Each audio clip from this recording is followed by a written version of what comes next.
New tonight, a former Lindale police officer is accused of committing a crime against another officer 4 days after receiving a Hero Award for saving a child. According to court records, 47-year-old Michael Lazarine is charged with unlawful restraint and is set to enter a plea this Thursday.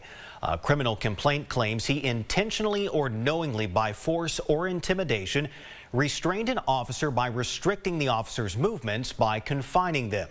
The Lindale police chief confirms Lazarine was fired October 17th but did not say why.